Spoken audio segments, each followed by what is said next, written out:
Irmãos, desde ontem nossa igreja está sendo abençoada com a palavra do pastor Wagner Lima Amaral, pastor da Igreja Batista Cachoeirinha, aqui em Manaus.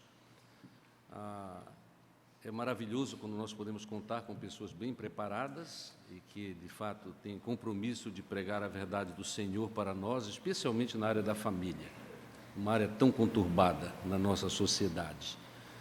Eu tenho certeza de que nós teremos outras oportunidades de ouvir e compartilhar a nossa vida com o pastor Wagner.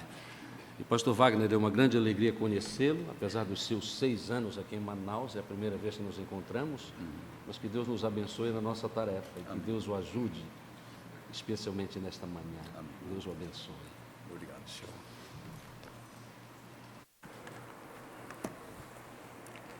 Bom dia, irmãos e irmãs. É um prazer cultuar ao Senhor com vocês. E como parte deste culto ao Senhor, é sempre um prazer compartilhar da palavra do Senhor, podendo assim considerar aquilo que o Senhor tem para nós através da sua revelação, aplicando isso à nossa vida, ao nosso dia a dia. Eu trago o abraço da Igreja Batista de Cachoeirinha e a oração para que sejamos edificados nesta manhã pelo Senhor. Considerando a presença ativa de Deus na terra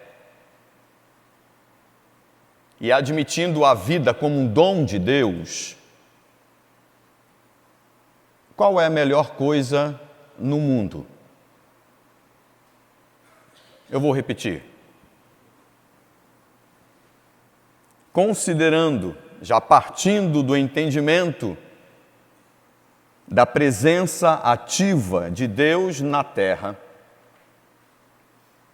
e entendendo a vida como um dom deste Deus criador e sustentador, qual a melhor coisa da vida na terra? Qual a melhor coisa no mundo?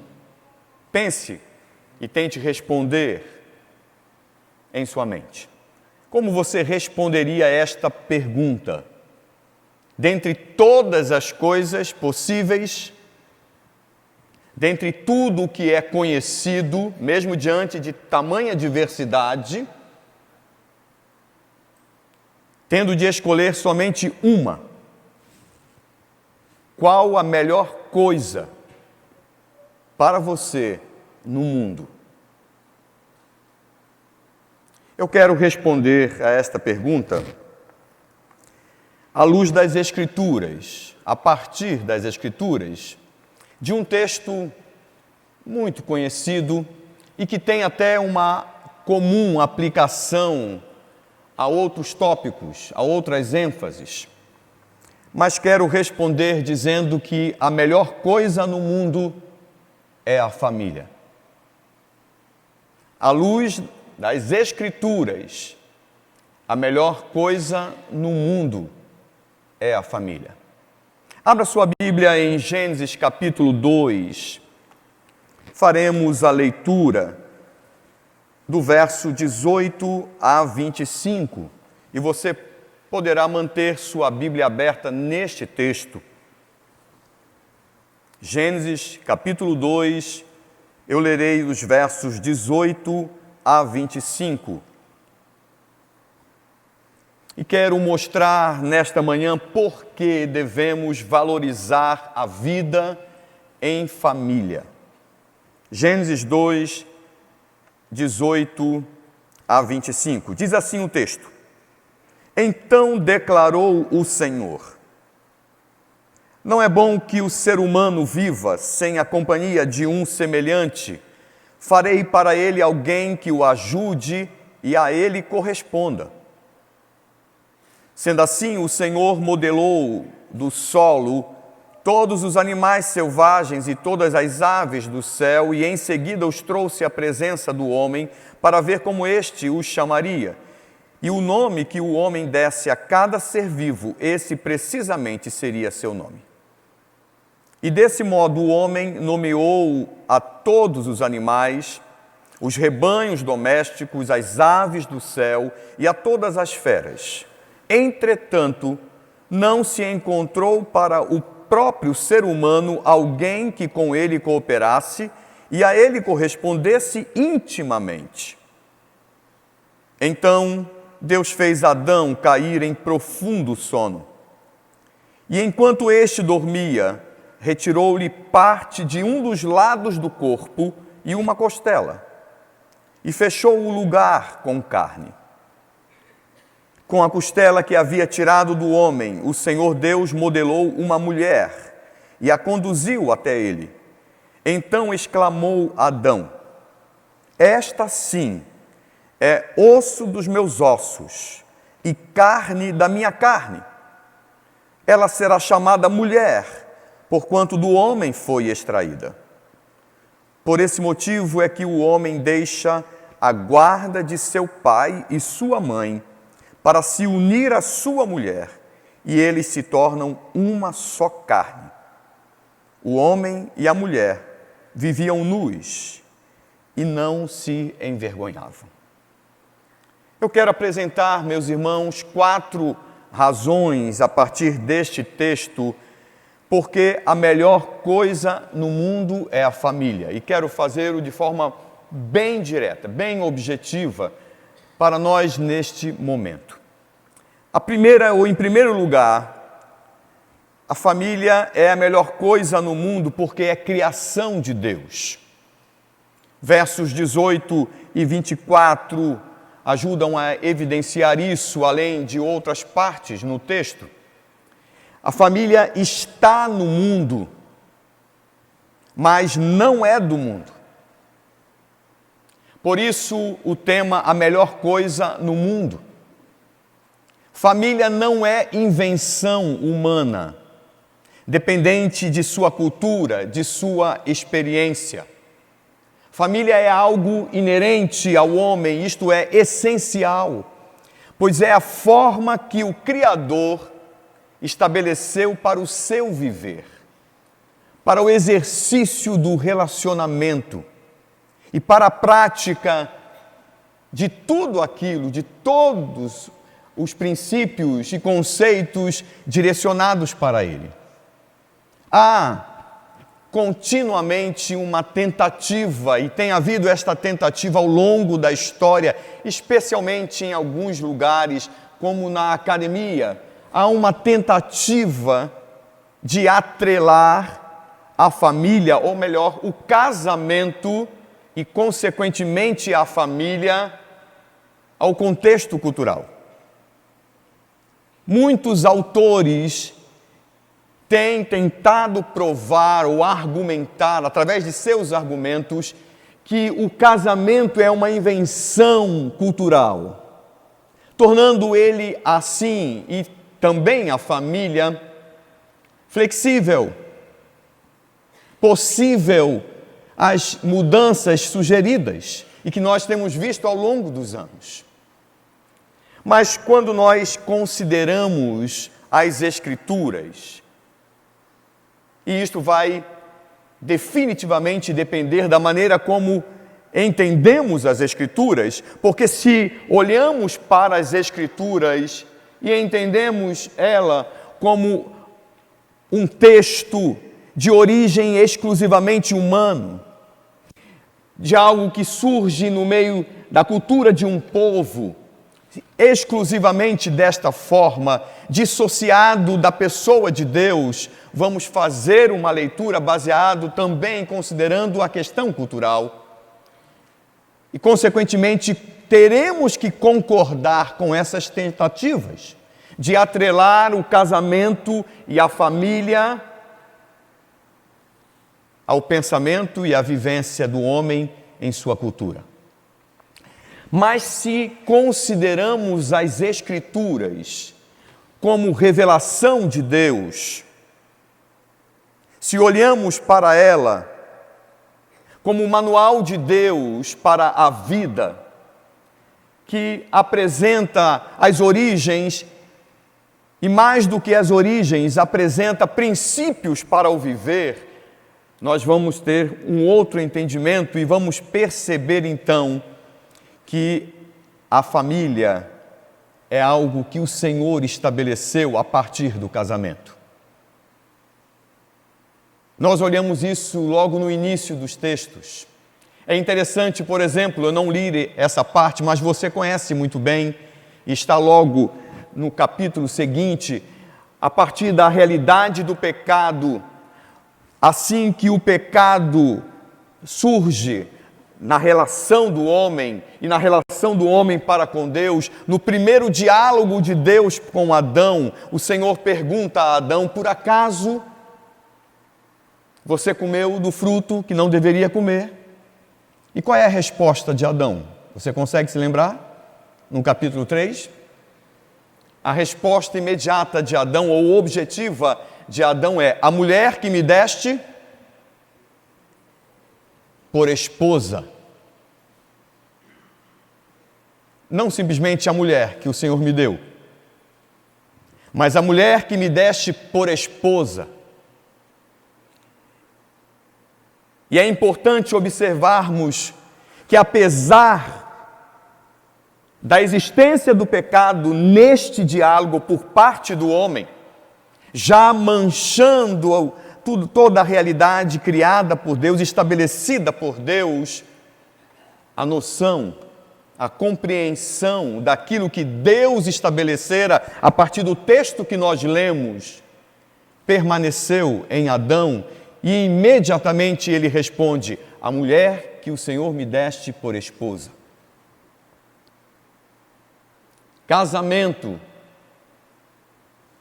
consequentemente, família, é algo que o Senhor criou. O texto diz: não é bom que o homem esteja só, far-lhe-ei uma companheira. E embora muito se fizesse por ele, ainda estava este homem, é como o texto nos apresenta, ainda estava este homem consciente de que algo lhe faltava. Criado para a comunhão, criado para o companheirismo, segundo a imagem e semelhança de Deus, como a palavra nos revela, o homem só desfrutaria inteiramente da vida se partilhasse também do amor, da confiança, da devoção no íntimo círculo do relacionamento conjugal, do relacionamento familiar. E o texto então completa dizendo: deixa o homem pai e mãe e se une à sua mulher. É interessante este versículo. O que de estranho você observa nele? O que de estranho é lhe chamada a atenção? Ele está tratando da criação da mulher. Ele está tratando da união do homem e da mulher, do estabelecimento do casamento. Sim, podemos afirmar, à luz da compreensão de Adão, que nesta união estabelecida por Deus há o casamento. É verdade, não há festas, não há padrinhos, não há presentes e tantas outras coisas. Isto sim são inclusões que vieram a partir da interpretação e da prática do casamento na cultura. Mas a união entre o homem e a mulher, transformando-os numa só carne, numa só vida, criando a partir daí a família, foi estabelecida por Deus aqui. Então o texto está tratando desta realidade, está estabelecendo a união do primeiro casal da humanidade, daqueles que já foram criados adultos. Assim como o universo, todo o universo, o homem e a mulher foram criados adultos. pelo Criador. E ele completa a realidade da família ao fazer menção neste texto daquilo que nem existia ainda, daquilo que viria a existir a partir da experiência desse homem e dessa mulher, pai e mãe. Quando lemos esse texto, quando leio esse texto e as primeiras vezes que considerei esse texto em minha vida, eu fiquei pensando nisso e até hoje me recordo deste tipo de pensamento. Fiquei imaginando como que Adão se ouvira ao Senhor, Adão e Eva, como que eles reagiram ao que o Senhor estava dizendo, ao que o Senhor dissera quando colocara, deixará o homem pai e mãe, se Adão e Eva não tiveram pai e mãe. Não viveram esta realidade. E fico então a imaginar como foi a reação deles. Mas o Senhor estava estabelecendo isto para eles. A família como criação de Deus é perfeita. Disse isso ontem em nossa reunião com alguns dos irmãos daqui, e vou repetir, a família é algo que dá certo, e vou um pouco antes, como tenho abordado, o casamento é algo que dá certo. Se tem algo que funciona na vida é o casamento e, consequentemente, a família. E aí esta condicional é fundamental, se o casal ou se o casamento e a família for experimentada, for vivida a partir dos princípios daquele que estabeleceu o casamento. Porque quem criou o casamento e quem criou a família é quem sabe o que são estas coisas e como funciona. Sabem também a razão de nossos problemas, de nossas dificuldades, de nossas lutas, e sabe nos direcionar às soluções de cada uma destas. Então, a família como criação de Deus é perfeita, dá certo. O desgaste vivido por várias famílias, com algumas redundando em divisão, não se dá pela imperfeição daquilo que Deus criou, mas sim, como o texto a seguir nos mostra, pelo pecado de seus membros.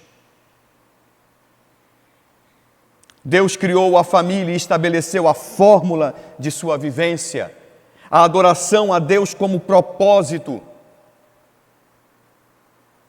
os princípios de Deus como direção para a família, o amor do marido pela esposa, o respeito da esposa para com o marido, a formação amorosa dos filhos pelos pais e o respeito e a consideração aos pais pelos filhos, esta fórmula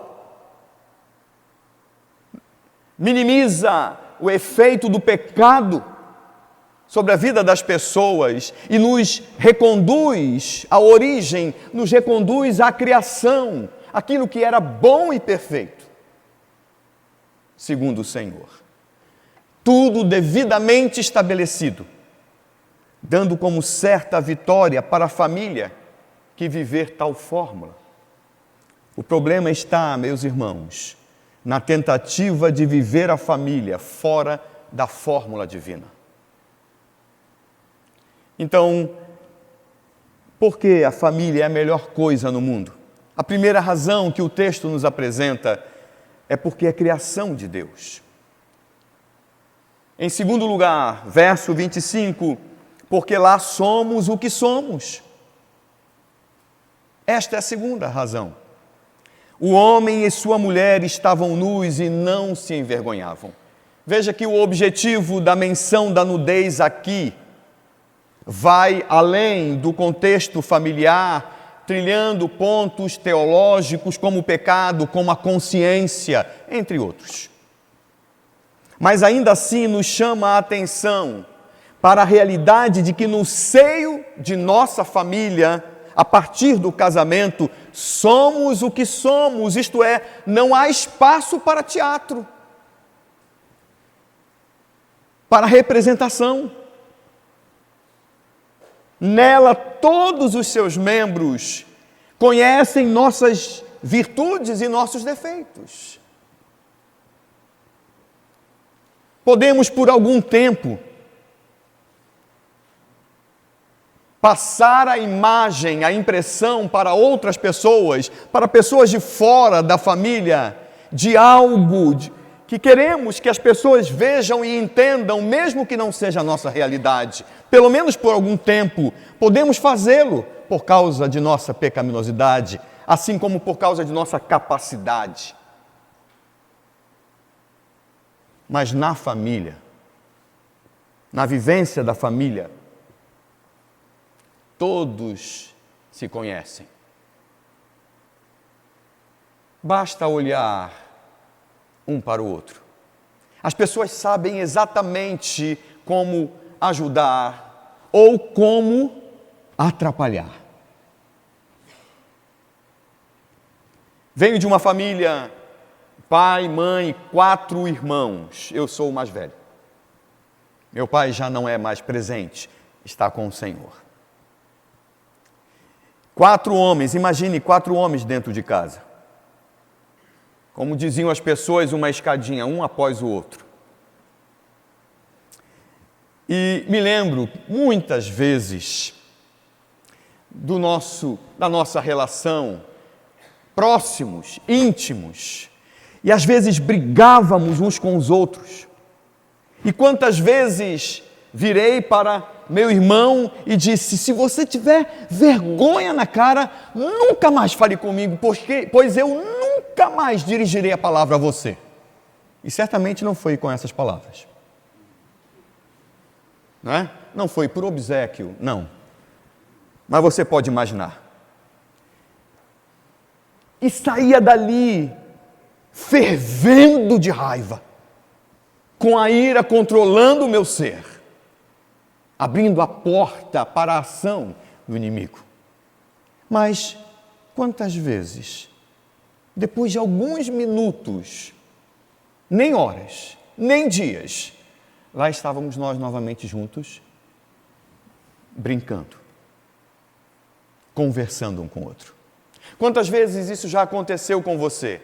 Você tem alguns pensamentos para uma reflexão, eu preciso mudar, eu tenho que mudar nisso. E aí isso veio a partir de algum momento desagradável na família, alguma discussão, alguma briga, e aí você sai, vai para o quarto e diz: não, agora vai ser diferente, e passa em silêncio alguns dias e diz: agora eu vou fazer assim, e serei de outra maneira, não reagirei com ira, eu ouvirei as pessoas, e você então se controla, e você assume isto, e aí você chega e reúne a família de repente, ou em alguma reunião familiar, pai, mãe, irmãos, você vira para a pessoa e diz: olha, a partir de hoje eu vou ser diferente.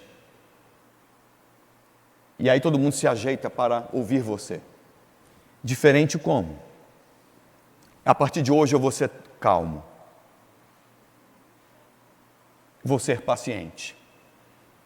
Não mais me deixarei controlar pela raiva e assim por diante.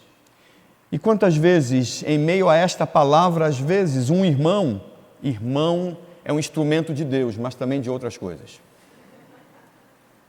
Basta um dos irmãos olhar assim diferente, virar o olho e de repente fazer pronto.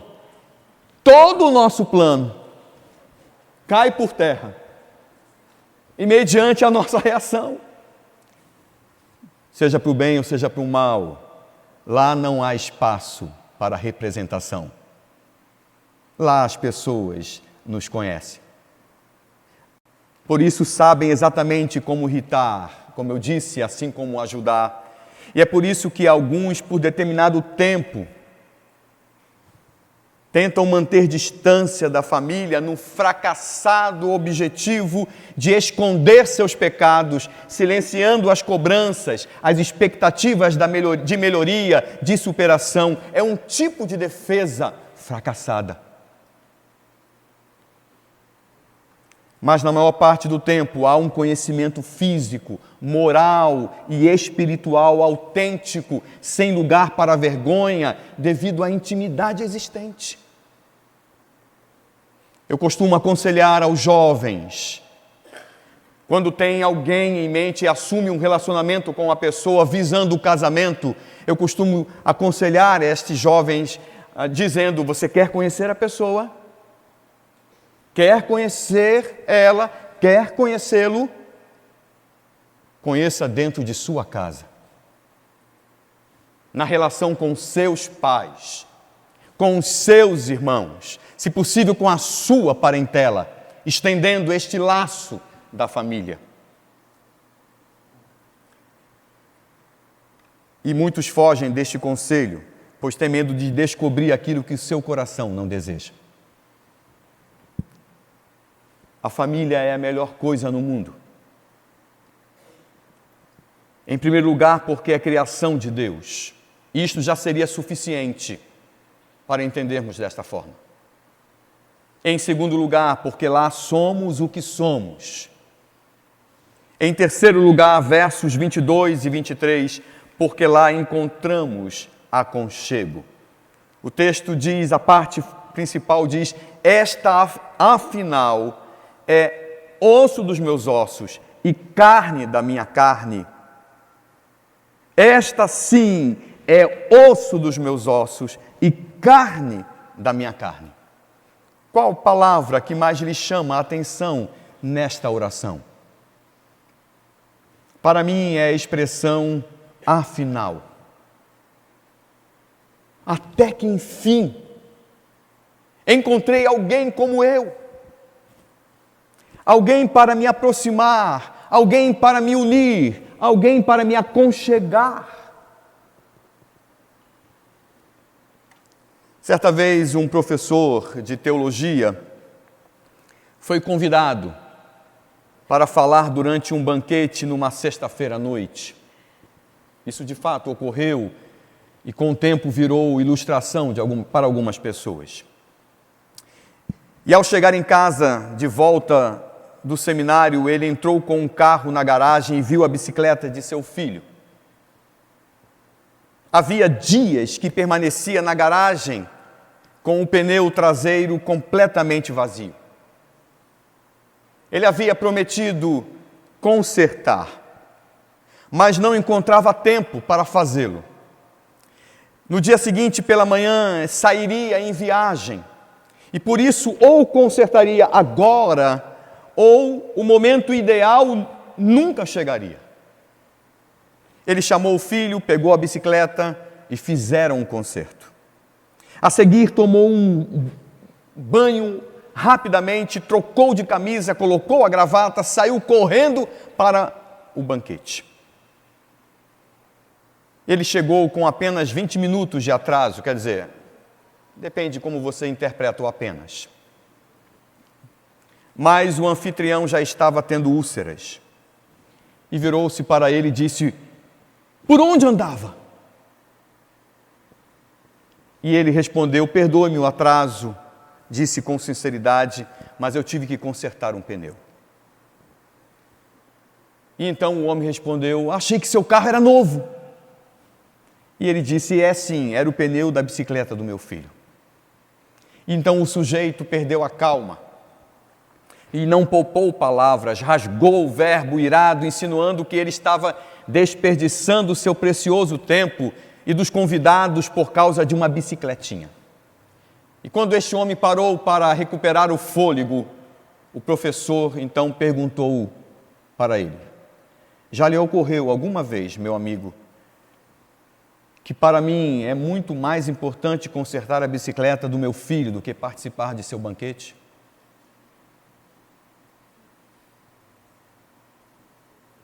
Não muito tempo depois deste incidente, o professor e seu filho jogavam bola juntos, num parque, quando então ele perguntou para o filho: diga-me a verdade, filho, você me ama?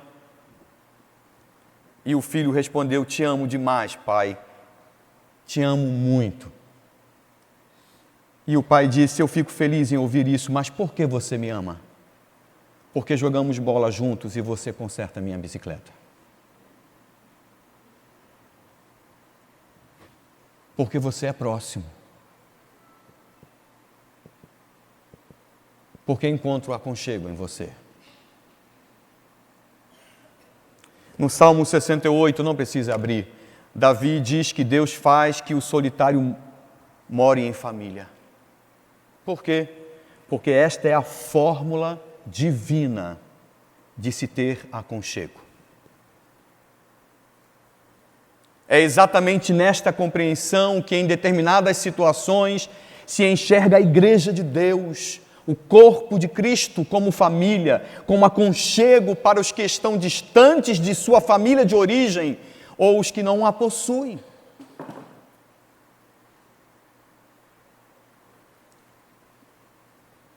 Em agosto completarei 6 anos em Manaus. Vim de 15 anos de ministério na cidade de São Paulo, e é interessante a cidade de São Paulo neste aspecto, porque nas igrejas o que vemos comumente é um grande número de pessoas, de irmãos, que vêm do norte e nordeste, que vão do norte e nordeste para tentar a vida, para alcançar alguma fonte de sustento, alguma ajuda para não somente ele, mas talvez para a sua própria família, deixando suas famílias. Pessoas sozinhas, distantes de seus lares. E em vários momentos, eles encontram aconchego no Senhor através do ambiente familiar na igreja.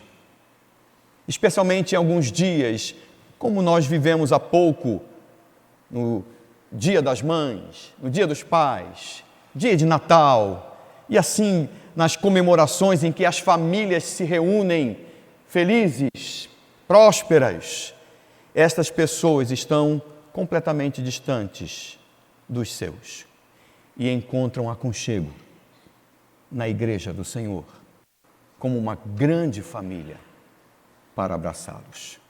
E isto nos leva à quarta e última razão que quero mencionar, porque a melhor coisa no mundo é a família. Em primeiro lugar, porque é a criação de Deus. Em segundo lugar, porque lá somos o que somos. Em terceiro, porque lá encontramos aconchego. Mas no verso 24, porque é através dela que Deus melhor se revela.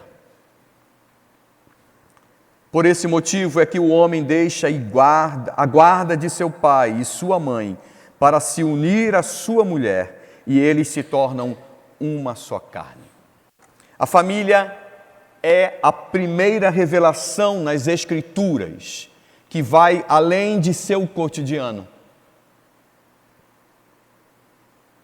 É a primeira revelação mais completa. É a primeira revelação futurística do Senhor.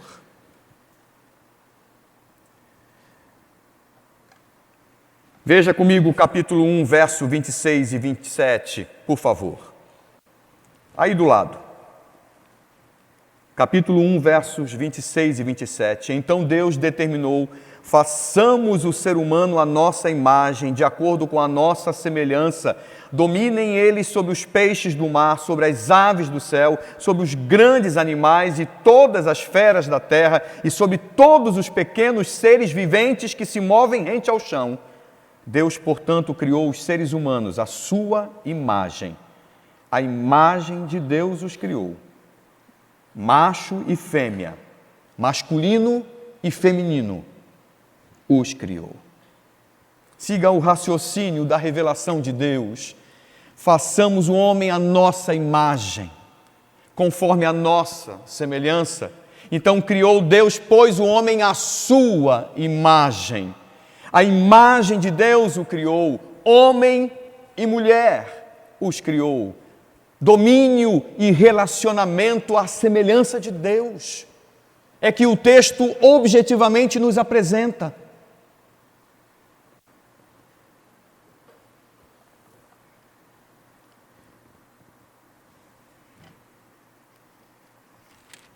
Então, no verso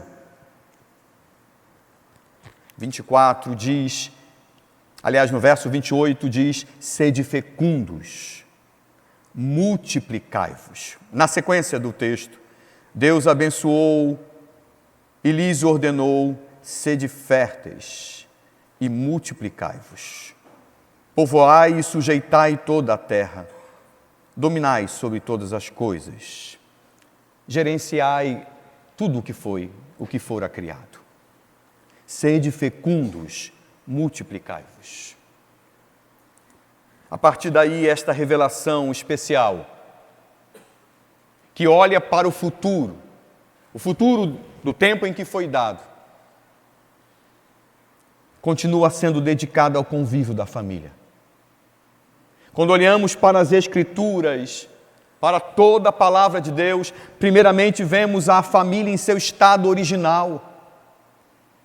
Um dos textos mais lidos e mais usados no ensino para a família é Deuteronômio capítulo 6, versos de 1 a 9. Eu não lerei, por favor, só estou citando. Muito conhecido de todos nós.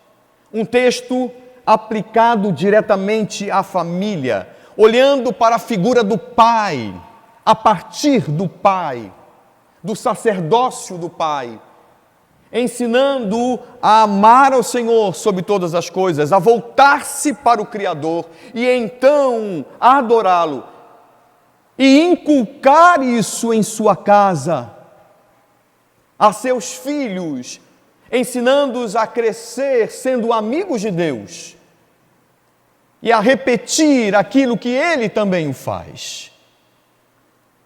Depois nós vemos a aplicação da família ou do convívio da família aplicado a Israel como família de Deus na terra. E então, finalmente, a igreja como família de Deus na terra, como cantamos nesta manhã.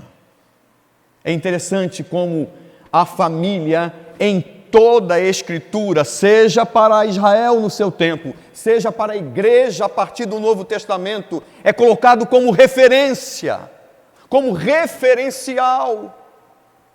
É interessante como Deus usa a família na linguagem aplicativa à igreja.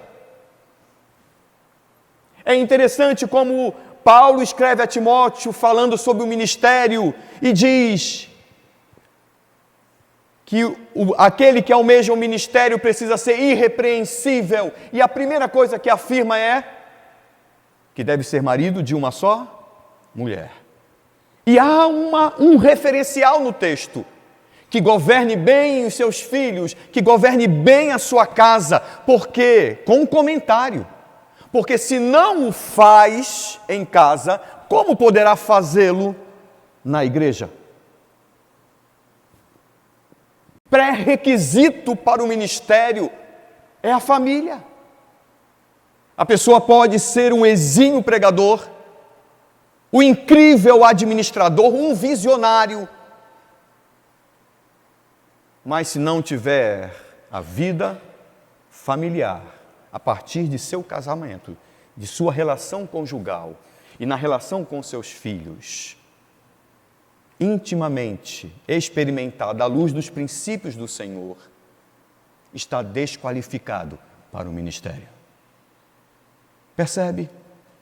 A vida em família é usada, foi criado pelo Senhor, estabelecido por Deus e continua sendo usado como referencial para a vida, inclusive para a vida da igreja. A melhor coisa no mundo, meu irmão, minha irmã, é a família. Valorize a sua. Porque quando você o faz, entenda isto, você não somente está sendo responsável, você não somente está seguindo determinada norma, você não está somente pensando na consequência ou no que vai ganhar acerca disso, que também tem seu valor e sua importância. Mas você não está simplesmente pensando no que vai receber. Você está adorando ao Senhor. Quando consideramos o casamento da maneira que o Senhor estabelece, quando consideramos a família vivendo pelos princípios do Senhor, estamos considerando o Senhor, o Criador, estamos adorando a Ele. Esta é a nossa forma prioritária e mais original possível de louvar ao Senhor. Por isso que em toda palavra, quando há uma dissociação entre a vida na família e a vida na igreja, assim como na época de Israel, o Senhor sempre informa ou afirma que isto é hipocrisia.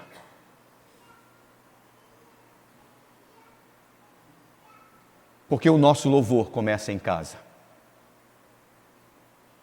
O nosso louvor não se dá somente aqui. Muito antes daqui, ele se dá na maneira como eu lido com minha esposa, seguindo as orientações do Senhor, e entendendo que preciso amá-la. E, consequentemente, à luz do exemplo de Jesus Cristo, eu tenho uma parcela como homem líder da minha casa, eu tenho uma parcela na sua santificação, porque assim como Cristo agiu para santificar a igreja, Ele espera que, como homens e maridos, o façamos também para santificar nossa esposa. O meu louvor começa na maneira como eu lido com meus filhos, como eu reajo a eles, educando por meio dos princípios do Senhor. E também como vivemos aqui na igreja. Então valorize a sua família. Valorize a que Deus lhe deu, pois é através dela que Ele, o Senhor, te fala e te forma. É através dela que Ele lhe traz conforto e ânimo. Assim como é na desvalorização dela que Ele, o Senhor, traz disciplina e consequências desastrosas. Então ame sua família, ame ao Senhor e revele este amor pelo Senhor, amando a sua família. Viva em sua família. Meu irmão, minha irmã, a beleza de uma casa não está na cor das paredes. A beleza de uma casa não está no arranjo sobre as mesas, na disposição dos móveis, dentre outras coisas. A beleza de uma casa está nas pessoas que moram nela. Está na família que elas formam. Esta beleza é revelada quando Deus é revelado, através destas pessoas, através deste convívio. É aí que está a beleza da família. Que Deus nos ajude a amar nossa família e a valorizá-la, honrando ao próprio Senhor através de nossa vivência. Feche seus olhos, eu vou pedir, feche seus olhos e responda ao Senhor em oração sobre o que acabara de ouvir.